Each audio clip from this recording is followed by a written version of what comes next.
ओम श्री गणेशाय नमः। श्रीमद्से महापुराणे कर्मयोग महात्म्ये नाम द्वित्राशोऽध्याय।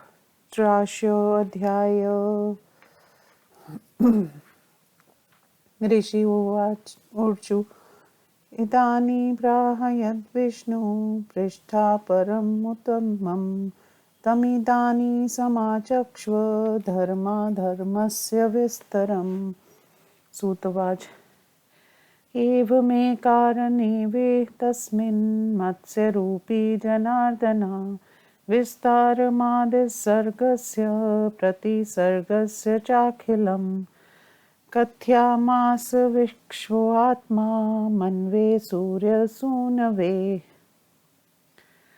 करं योगं च साख्यं च यथावद्विस्तारवितम्। ऋषि ऊचु श्रोतुमिच्छामि सूत कर्मयोगस्य लक्षणं यस्मादवेद्यतं लोके न किञ्चित् तव सुव्रत।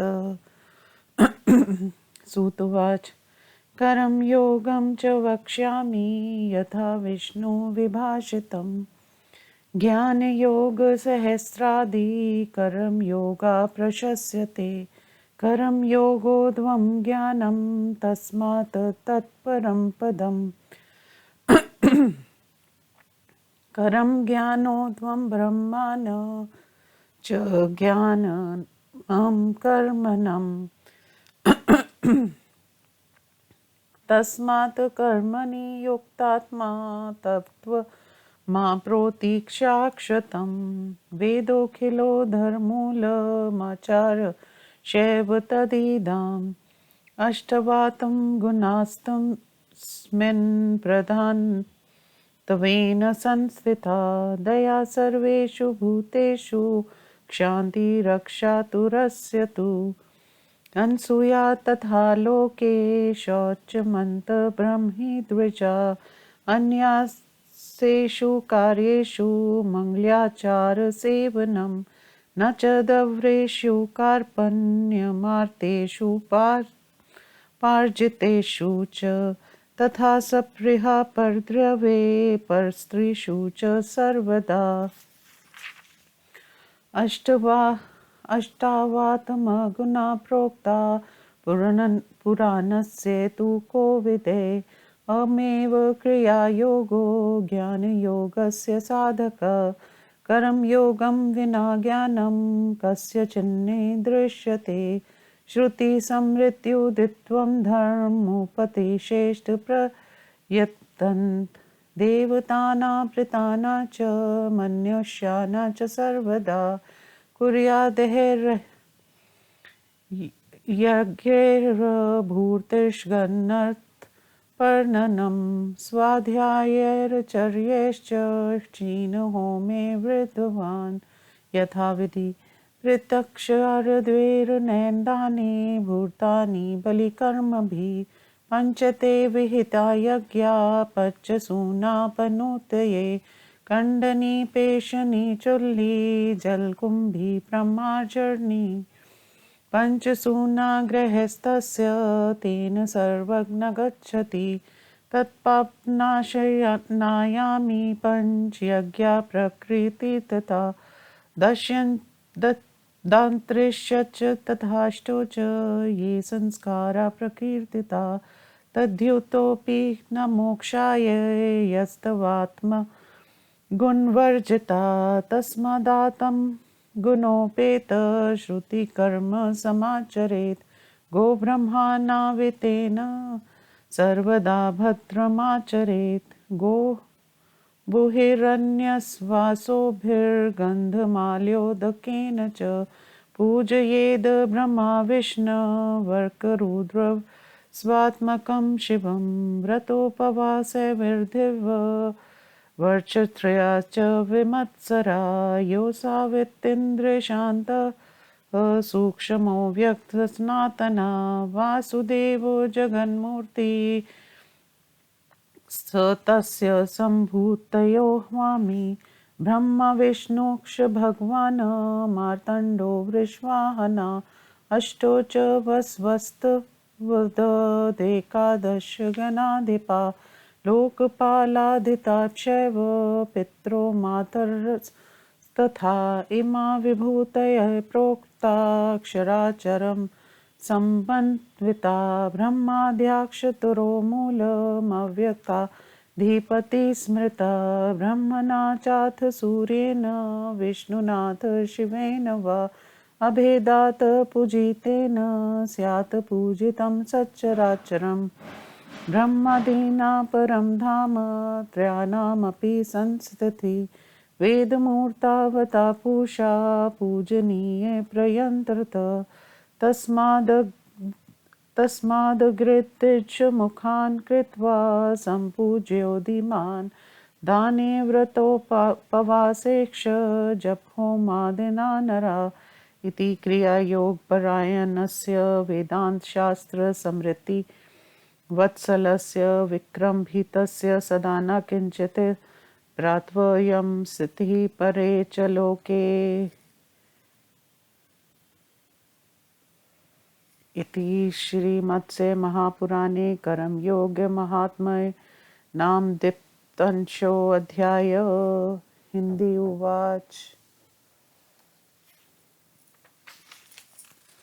ऋषियों ने पूछा, सूची सूर्यपुत्र मनु द्वारा पूछे जाने पर भगवान विष्णु ने उनसे धर्म और अधर्म के जिस परम उत्तम प्रसंग को विस्तार पूर्वक कहा था वह इस समय आप हम लोगों को बतलाइए।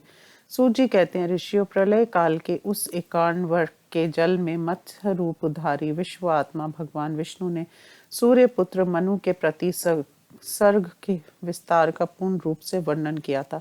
साथ ही कर्म योग और सांख्य योग को भी उन्हें विस्तार पूर्वक यथार्थ रूप से बतलाया था। उसे ही मैं आप लोगों को सुनाना चाहता हूँ। ऋषियों ने पूछा, उत्तम व्रत का पालन करने वाले सूची, आपके लिए लोक में कोई वस्तु अज्ञात तो है नहीं। अंत हम लोग आपसे कर्म योग का लक्षण सुनना चाहते हैं। सूची कहते हैं, ऋषियों, विष्णु भगवान ने जिस प्रकार कर्म योग की व्याख्या की थी उसे मैं बतला रहा हूँ। कर्म योग ज्ञान योग से हजारों गुना अधिक प्रशस्त है, क्योंकि ज्ञान कर्म योग से ही प्रादुर्भूत होता है। अंत वह परम पद है।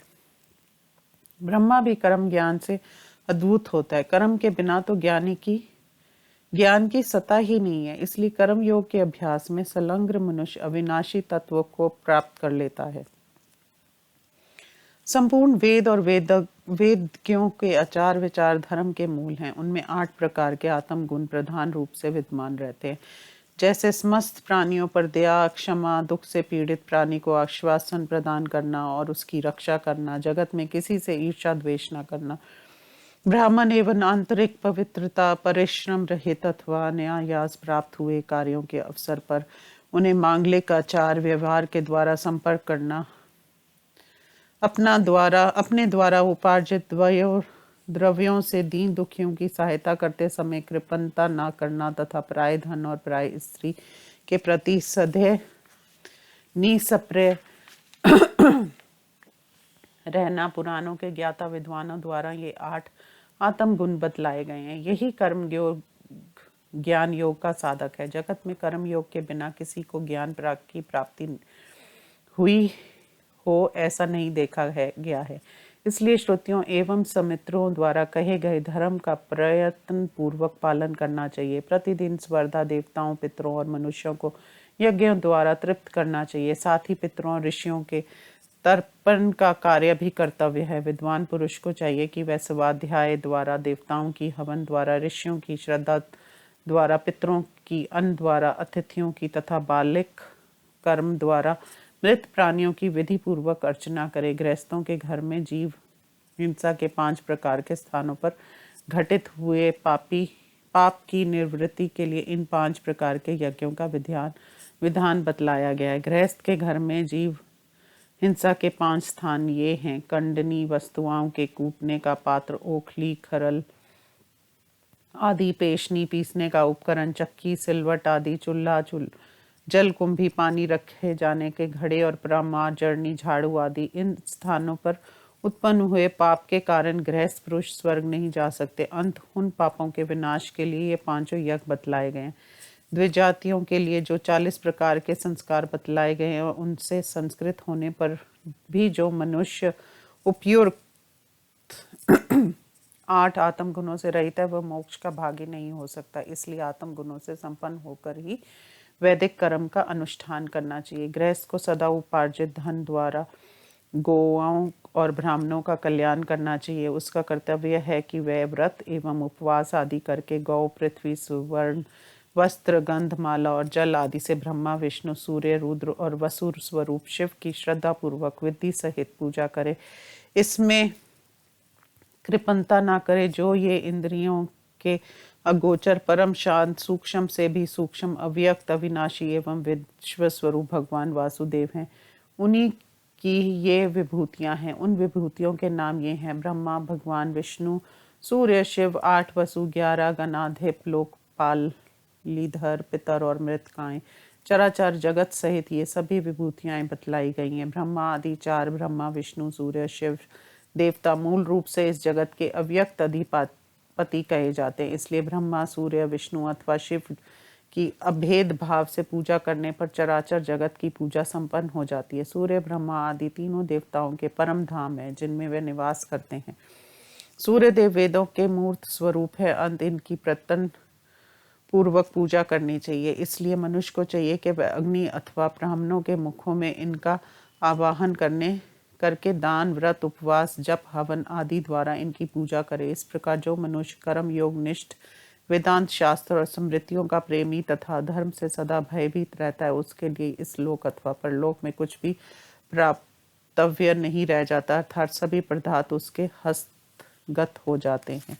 इस प्रकार श्रीमत्स्य महापुराण में कर्म योग महात्म्य नामक 92वां अध्याय संपूर्ण हुआ।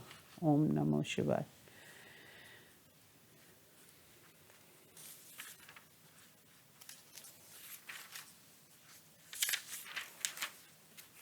श्रीमत्स्य महापुराणे पुराणनुकर्मणिकाभिधान नामक 53वां अध्याय। पुराणों की नाम वाली और उनका संक्षिप्त परिचय। ऋषि ऊर्जु। पुराण संख्या माचक्ष्व सूत विस्तर क्रमात् दान धर्म शेषम तु यथावदनु पूर्वशाम। सूतवाच। इदमेव पुराणेषु पुराण पुरुषस्तदा युक्त यदुक्तवान् स विश्वात्मा मन्वेतनि बोधत। मत्स्यवाच। पुराणं सर्वशास्त्राणां प्रथम ब्रह्मा संवृत्तम् अनन्तरं च वक्त्रेभ्यो वेदास्तस्य विनिर्गता। पुराणमेकमेवासीत् तदा कल्पान्तरे नघ त्रिवर्गसाधनं पुण्यशतकोटिप्रविस्तरं निर्दग्धेषु च लोकेषु वाजिरूपेण वैमया अङ्गानि चतुरो वेद्वान् पुराणयाय विस्तरं मीमांसां धर्मशास्त्रं च परिग्रहमया कृतं मत्यस्वरूपेण च पुनः कल्पदावुद्कार्णवे अशेषमेतत् कथितमुद्गान्तर्गतेन च श्रुत्वा जगाद च मुनीन् प्रतिदेवान्त च ऋतुर्मूर्ख प्रवृत्त सर्वशास्त्राणां पुराणस्याभवत्तथा कालेन ग्रहणा दृष्टा पुराणस्य ततो नृप व्यासरूपमहे कृत्वा संहरामि युगे युगे चतुर्लक्ष प्रमाणेन द्वापरे सदा तदा सृष्टा दशधा कृत्वा भूलोके स्मिन् प्रकाश्यते अद्यापि देवलोकेऽस्मिन् शतकोटिप्रविस्तरं तदार्थोऽत्र चतुर्लक्षं संक्षेपेण निवेशितं पुराणानि दशाष्टौ च साम्प्रतं तदिहोच्यते नाम तस्तानि वक्ष्यामि शृणुध्वं मुनिसत्मा ब्रह्मणाभिहितं पूर्वं यावन्मात्रं मरीचये ब्रह्मण त्रिदश सहस्रं पुराणं परिकीर्तये ते लिखित्वा तच्च यो दध्या जलधेनु निवृत्तं वैशाखपूर्णिमायां च ब्रह्मलोके महीयते एतदेवे यदा पद्यं भूदेरन्मयं जगत् तद्वृत्तान्तक्षरे तदत्पाद्यमित्युच्यते बुधे पाद्यं तत्पञ्चाशत्सहस्राणि कथ्यते तत्पुराणं च यो दध्यात् सुवर्णकमलानिवृतम् ज्येष्ठे मासि तिलैर्युक्तमक्षमेधफलं लभेत् वाराहकल्पवित्रात् तान्तमधिकृत्य पराशरा यत्प्राह धर्मानखिलांस्तद्युक्तं वैष्णवं विदु तताषाढे च योऽध्याधधृतधेनुसमन्वितं पौर्णमास्यां विपूतात्मा स पदं याति वारुणं त्रयोविंशतिसहस्रं तत्प्राणं विदुर्बधा श्वेतकल्पप्रसङ्गेन धर्मान् वायुरिहाब्रवीत् यत्र तदायवीं स्याद् रुद्रमाहात्म्ये संयुतं चतुर्विंशतिसहस्राणि पुराणं तदिहोच्यते श्रावणे मासि गुणधेनुसमन्वितं योधयाद् वृषसंयुक्तं ब्राह्मणाय कुटुम्बिने शिवलोके स पुतात्मा कल्पमेकवसेनत्र यताधिकृतगायत्रीं वर्णयेते धरं विस्तर वृत्रासुरवधोपेतं तद्भागवतमुच्यते सारस्वतस्य कल्पस्य मध्ये सयूर्णो नरोत्तमा तद्वतान्तोद्वं लोके तद्भागवतमुच्यते लिखित्वा तच्च यो दध्यादेमसेन हंसमन्वितं पौर्णमास्या प्रौष्टपाद्यां स याति परमागतिम् अष्टादशसहस्राणि पुराणं तत्प्रचक्षते यत्राह नारदो धर्मान् बृहत्कल्पाक्षयानि च पञ्चविंशतिसहस्राणि नारदीयं तद्युच्यते आश्विनी पञ्चदश्यां तु दध्यादधेनुसंवितं परमा सिद्धिमाप्नोति पुनरावृत्ति दुर्लभमा यत्राधिकृतैक्ष्वकुनीं धर्माधर्मविचारणा व्याख्याता वै मुनिप्रश्ने मुनिभिर्धर्मचार्यभिः मार्कण्डेयेन कथितं तत्सर्वं विस्तरेण तु पुराणं नवसहस्रं मार्कण्डेयमिहोच्यते प्रतिलिख्य च योऽध्यात् सौवर्णकरी संयुतं कार्तिक्यां पुण्डरीकस्य यज्ञस्य फलभाग भवेत् यद्ददिशानकं कल्पं वृत्तान्तमधिकृत्य च वसिष्ठाज्ञया प्रोक्तमाग्रेयं तत्प्रचक्षते लिखित्वा तच्च यो दध्यादेमपथ्यसमन्वितं मार्गशीर्षां विधानेन तिलधेनुसमन्वितं तच्छोडशसहस्रं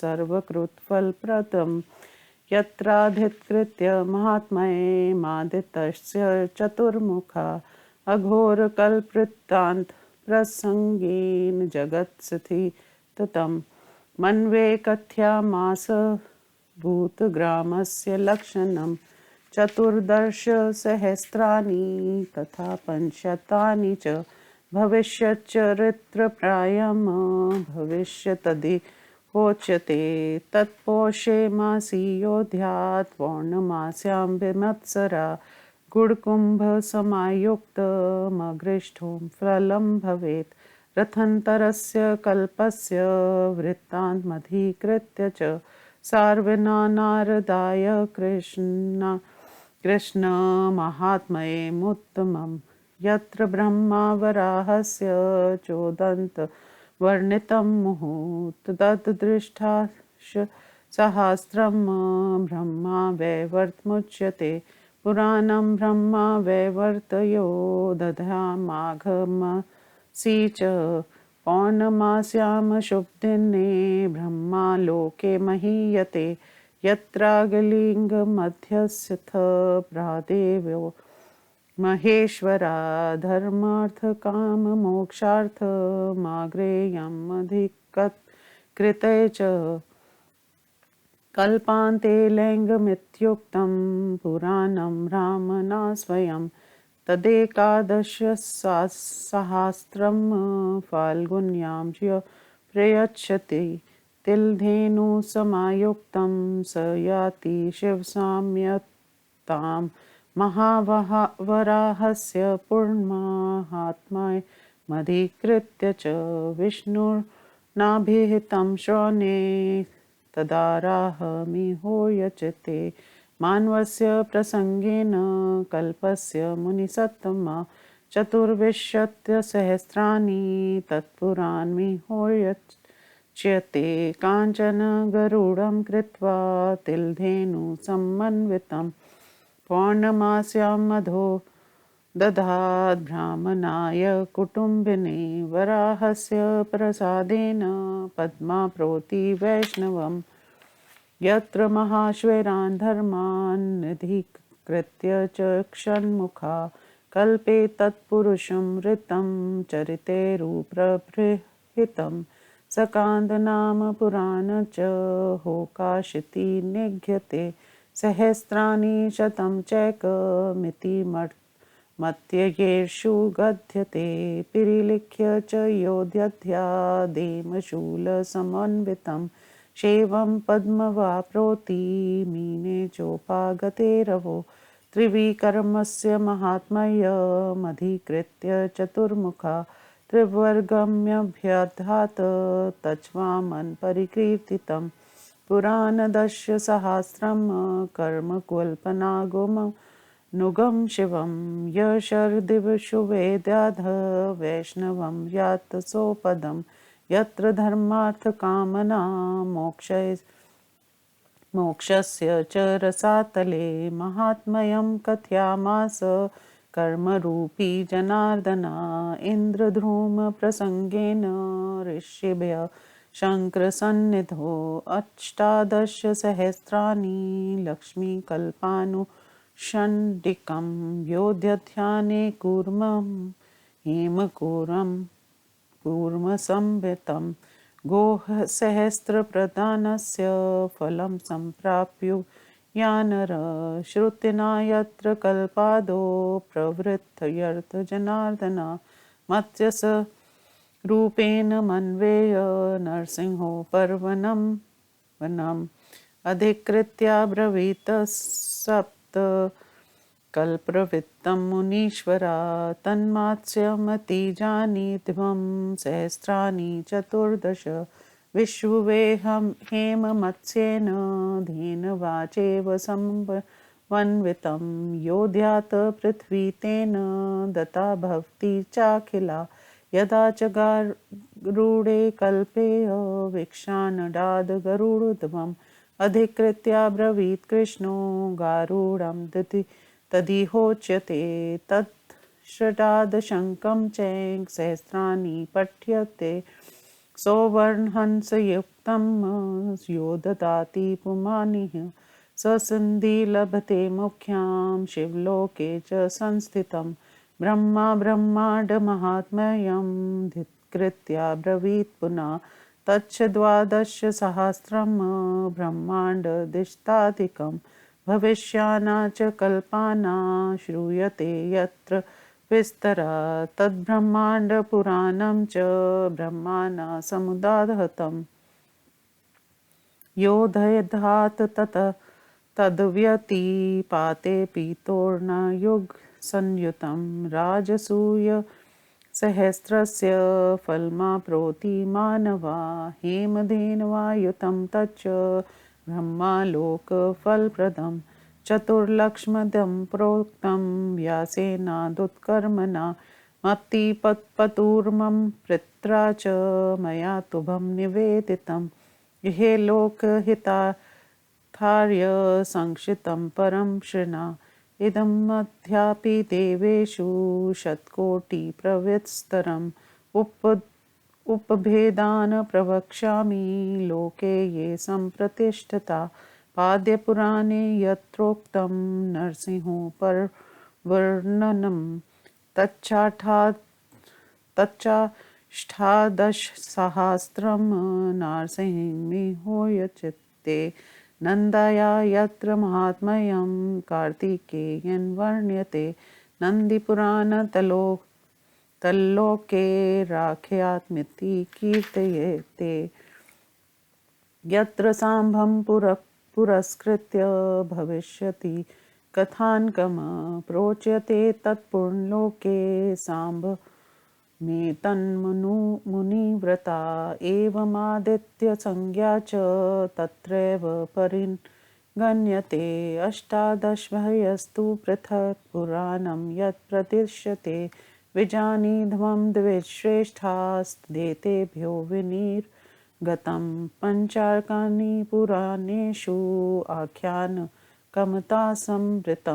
सर्गर्ष प्रतिसर्गर्ष वंशो मन्वन्तराणि च वंशयानुचरितं चे पुराणं पञ्चलक्षणं ब्रह्मा विष्णुवर्करुद्राणां महात्म्यं भुवनस्य च संसहारप्रदान च पुराणे पञ्चवर्णके धर्मचार्थक्ष कामक्ष मोक्षशैवात्र कीर्तयते सर्वस्वपि पुराणेषु तदिरुद्रं च यत्फलं सात्विकेषु पुराणेषु महात्म्यमधिकं हरे राजसेषु च महात्म्यं अधिकं रामनो विदु तद्योगेश महात्म्यं तामसेषु शिवस्य च संकीर्णेषु सरस्वत्या पितृना च निगद्यते अष्टादश पुराणानि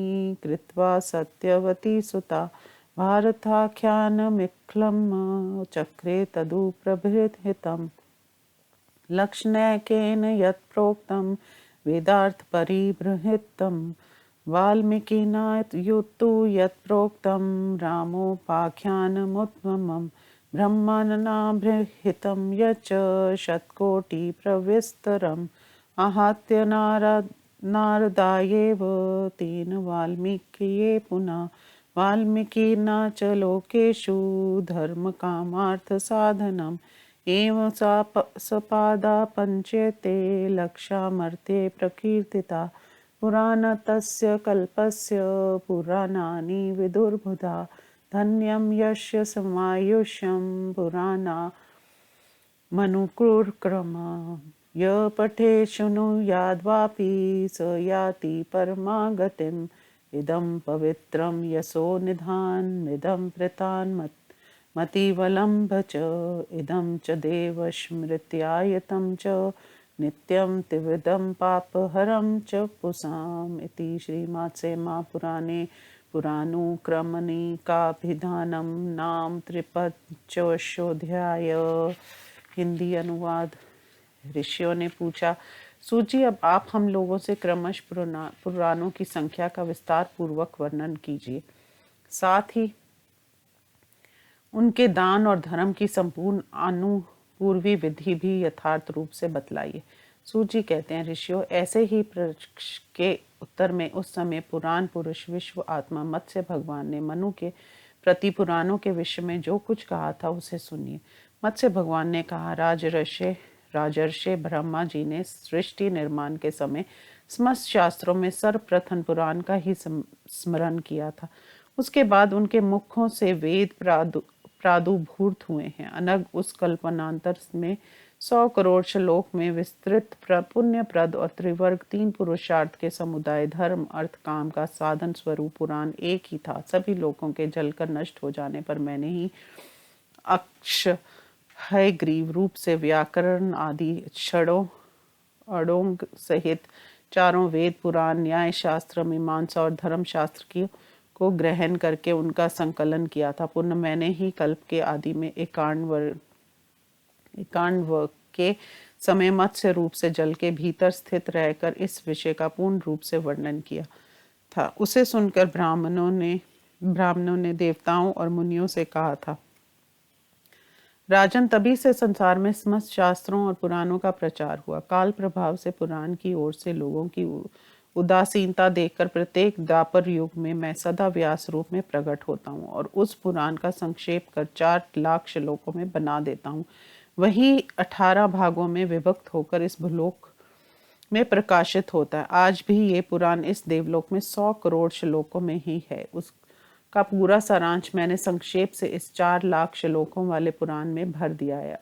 उन 18 पुराणों का यहाँ वर्णन किया जाता है। श्रेष्ठ मुनियों, अब मैं उनका नाम निर्देश अनुसार वर्णन कर रहा हूँ, सुनिए। पूर्व काल में ब्रह्मा जी महर्षि मरीचि के प्रति जितने श्लोकों का वर्णन किया था वे प्रथम ब्रह्मा पुराण कहा जाता है। उसमें 13,000 श्लोक हैं। जो मानव इस पुराण को लिखकर उस पुस्तक का जल धेनु दान देने के लिए जल के घड़े में कल्पित गौ के साथ वैशाख की पूर्णिमा तिथि के दिन ब्राह्मणों को दान कर देता है, वह ब्रह्मालोक में पूजित होता है। जिस समय ये जगत स्वर्ण में कमल के रूप में प्रणीत था, उस समय का वृत्तांत जिसमें वर्णन किया है वह उसे विद्वान लोग द्वितीय पद्य पुराण नाम से अभिहित करते हैं। उस पद्य पुराण की श्लोक संख्या 55,000 बताई जाती है। स्वर्ण निर्मित कमल से युक्त उस पुराण को जो मनुष्य तिल के साथ ज्येष्ठ मास में ब्राह्मण को दान करता है उसे अक्षमेघ यज्ञ की फल प्राप्ति होती है। महर्षि पराशर ने 12 कल्प के वृत्तांत का आश्रय लेकर जिन संपूर्ण धर्मों का वर्णन किया है उसने उनसे युक्त तृतीय पुराण को वैष्णव पुराण विष्णु पुराण कहा जाता है। विद्वान लोग उसका प्रमाण 23,000 श्लोकों का बतलाते हैं। जो मानव आषाढ़ मास की पूर्णिमा को घृत धेनु युक्त इस पुराण का दान करता है उसका आत्मा पवित्र हो जाता है और वह वरुण लोक में जाता है। श्वेत कल के प्रसंगवश वायु ने इस मृत्यु लोक में जिन धर्म का वर्णन किया था उनका संकलन जिसमें हुआ है उसे चतुर्थ वायु पुराण या शिव पुराण कहते हैं। वह शंकर जी के महात्म्य से भी परिपूर्ण है। इस पुराण की श्लोक संख्या 24,000 बतलाई जाती है। जो मनुष्य श्रवण मास में श्रावणी पूर्णिमा को गुड़ धेनु और बेल के साथ इस पुराण का कुटुंबी ब्राह्मण को दान करता है वह पवित्र आत्मा होकर शिवलोक में एक कल्प तक निवास करता है, जिसमें गायत्री का आश्रय लेकर विस्तार पूर्वक धर्म का वर्णन किया गया है तथा जो वृत्रासुरधव के वृतांत से संयुक्त है उसे पंचम भगवत पुराण कहा जाता है। इस प्रकार सारस्वत कल्प में जो श्रेष्ठ मनुष्य हो गए हैं लोक में उनके वृत्तांत से संबंधित पुराण को भागवत पुराण कहा जाता है। ये पुराण 18,000 श्लोकों का बतलाया जाता है। जो मनुष्य इसे लिखकर उस पुस्तक का स्वर्ण निर्मित सहिन के साथ भ्रात पद मास की पूर्णिमा तिथि को दान कर देता है वह परम गति मोक्ष को प्राप्त हो जाता है। जिस पुराण में बृहत कल्प का आशय लेकर देव ऋषि नारद ने धर्मों का उपदेश किया है उसे षष्ठ नारदीय नारद पुराण कहा जाता है। उसमें 25,000 श्लोक हैं। जो मनुष्य अश्विन मास की पूर्णिमा तिथि को धेनु के साथ इस पुराण का दान करता है वह पूर्ण जन्म से रहित परम सिद्धि को प्राप्त हो जाता है। जिस पुराण में पक्षियों का आश्रय लेकर एक मुनि के प्रश्न करने पर धर्मचारी मुनियों द्वारा धर्म और अधर्म के विचार का जो कुछ व्याख्यान दिया गया है उन सब का महर्षि मार्कंड ने पुनः विस्तार पूर्वक वर्णन किया है। वह लोक में सप्तम मार्कंड पुराण के नाम से विख्यात है।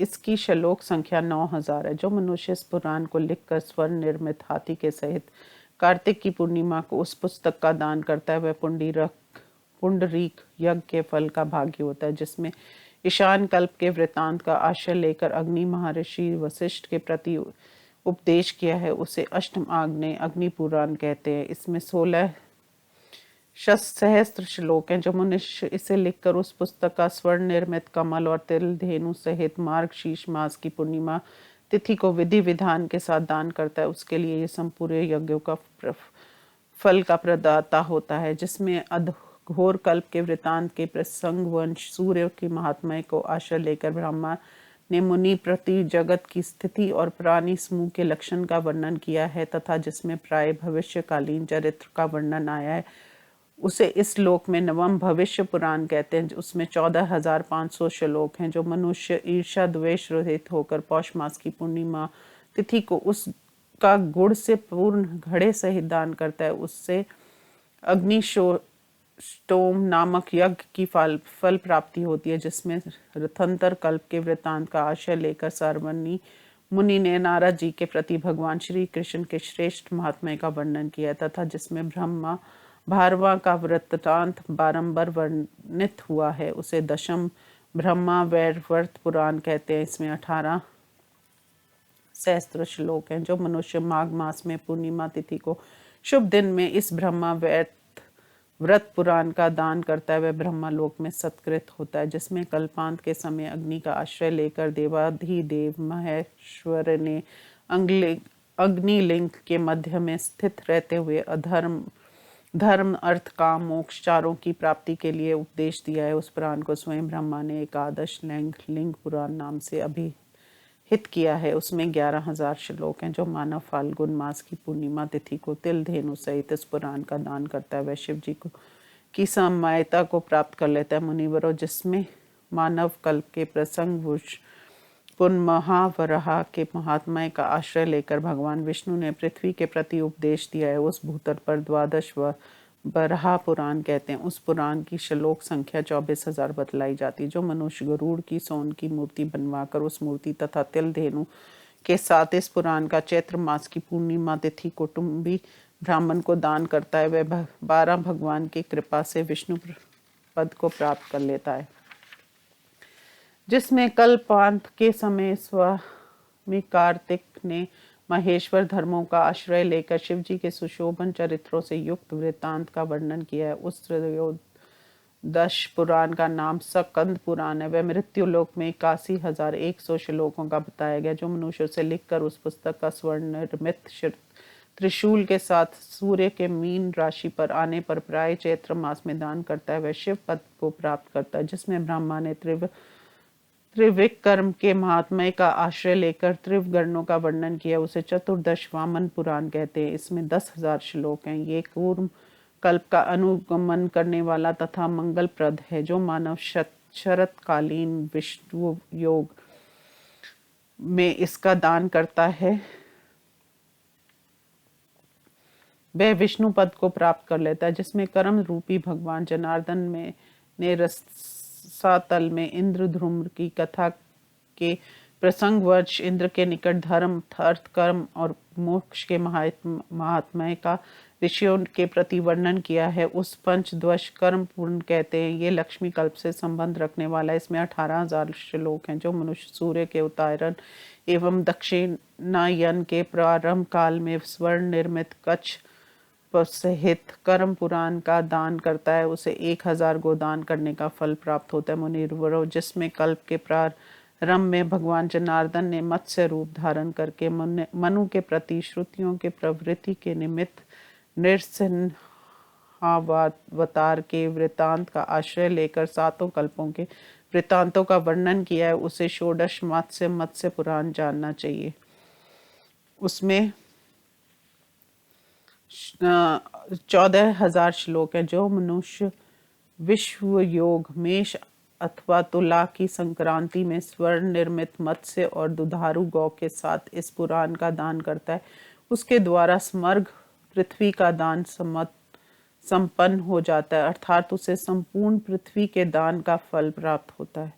जिसमें भगवान श्री कृष्ण ने गरुड़ कल्प के समय विषाण ब्रह्मांड से गरुड़ की उत्पत्ति के वृत्तांत का आश्रय लेकर उपदेश दिया है, उसे इस लोक में सप्तदश गरुड़ पुराण कहते हैं। उसे भूतल पर 19,000 श्लोकों का कहा जाता है। जो पुरुष स्वर्ण निर्मित हंस के साथ इस पुराण का दान करता है, उसे मुख्य सिद्धि प्राप्त होती है और वह विशिव लोक में निवास करता है। जिसमें ब्रह्मा ने पुण्य ब्रह्मांड के महात्म्य का आश्रय लेकर वृत्तांतों का वर्णन किया तथा जिसमें भविष्य कल्पों का भी विस्तार पूर्वक वर्णन सुनना जाता है, उसे ब्रह्मा ने अंतिम अष्टादश ब्रह्मांड पुराण बतलाया है। वह ब्रह्मांड पुराण 12,200 श्लोकों वाला, जो मानव व्यतिपात नामक योग में पीले रंग के 2 ऊनी वस्त्रों के साथ इस पुराण का दान करता है, उससे 1000 राजसूय यज्ञ के फल की प्राप्ति होती है। उस ब्रह्मांड पुराण को यदि सर्व निर्मित गौ के साथ दान दिया जाए तो वह ब्रह्मालोक प्राप्ति रूप फल का प्रदाता बन जाता है। अद्भुत कर्मा महर्षि वेदव्यास ने मेरे पिता रोम हर्षण के प्रति इन 4 लाख श्लोकों का वर्णन किया था। उसी को मेरे पिता ने मुझे बतलाया और मैं आप लोगों के प्रति निवेदन कर दिया। परम ऋषि व्यास जी से मृत्यु लोक में लोक हित के लिए इसका संक्षेप कर दिया, किंतु देवलोक में ये आज भी 100 करोड़ श्लोकों से युक्त है। ऋषियों, अब मैं उन उप पुराणों का वर्णन कर रहा हूँ जो लोक में प्रचलित है। पद्म पुराण में जहाँ सिंहावतार के वृतांत का वर्णन किया गया, उसे नरसिंह पुराण कहते हैं। उसमें 18,000 श्लोक है, जिसमें स्वामी कीर्तन कार्तिक ने नंदा के महात्म्य का वर्णन किया, उसे लोग नंदी पुराण के नाम से पुकारते हैं। मुनिवरों, जहाँ भविष्य की चर्चा सहित शाम का प्रसंग लेकर कथान का वर्णन किया गया, उससे लोक में शाम पुराण कहते हैं। इस प्रकार सूर्य महिमा के प्रसंग में होने से उसे आदित्य पुराण भी कहा जाता है। द्विजवरों, उपयुक्त 18 पुराणों से पृथक जो पुराण बतलाए गए हैं उन्हें इन्हीं से निकाला हुआ समझना चाहिए। पुराणों में बतलाए गए संगारदी 5 अंग तथा आख्यान भी कहे गए हैं। उनमें सर्ग ब्रह्मा द्वारा की गई सृष्टि रचना, प्रति सर्ग ब्रह्मा के मानस पुत्रों द्वारा की गई सृष्टि रचना, वंश, सूर्य, चंद्र, अग्नि आदि मनवंतर, स्वयंभू आदि मनुओं का कार्यकाल और वंशानुचरित्र, पूर्वोत्तक वंशों में उत्पन्न हुए नरेशों का जीवन चरित्र, ये 5 पुराणों के लक्षण बतलाए गए। इन 5 लक्षणों वाले सभी पुराणों में सृष्टि और संहार करने वाले ब्राह्मण, विष्णु, सूर्य और रुद्र के तथा भुवन के महात्म्य का वर्णन किया गया है। धर्म, अर्थ, काम और मोक्ष का भी इनमें विस्तृत विवेचन किया गया है। इनके विरुद्ध आचरण करने से जो फल प्राप्त होता है उसका भी निरूपण किया गया है। सत्व गुण प्रधान पुराणों में भगवान विष्णु के महात्म्य की तथा रजोगुण प्रधान पुराणों में ब्रह्मा की प्रधानता जाननी चाहिए। उसी प्रकार तमोगुण प्रधान पुराणों में अग्नि और शिव जी की महात्म्य का विशेष रूप से वर्णन किया गया है। संकीर्ण पुराणों उपपुराणों में सरस्वती और पितरों का वृत्तांत कहा गया। सत्यवती नंदन व्यास जी ने इन 18 पुराणों की रचना कर इनके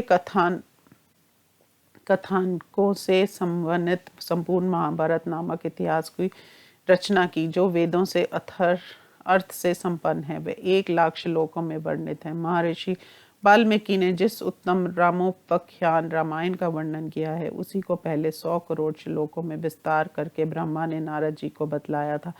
नारद जी ने उसे लाकर वाल्मीकि जी को प्रदान किया। वाल्मीकि जी ने धर्म, अर्थ और काम के साधन स्वरूप उस रामायण का लोकों में प्रचार किया। इस प्रकार ये सेवा 5 लाख श्लोक मृत्यु लोक में प्रचलित बतलाए गए हैं। विद्वान लोग इन पुराणों को पुरातन कल्पनाएं, कथाएं मानते हैं। इन पुराणों का अनुक्रम धन, यश और आयु की वृद्धि करने वाला है। जो इसे पढ़ता अथवा सुनता है वह परम गति को प्राप्त हो जाता है। ये परम पवित्र और यश का खजाना है। ये पितरों को परम प्रिय है। ये देवताओं में अमृत के समान प्रतिष्ठित है, शिष्ट और नित्य मनुष्यों का पाप का हरण करने वाला है। इस प्रकार श्रीमद् महापुराण में पुराणु कर्माणि का विधान नामक 53वां अध्याय संपूर्ण हुआ। ओम नमो शिवाय।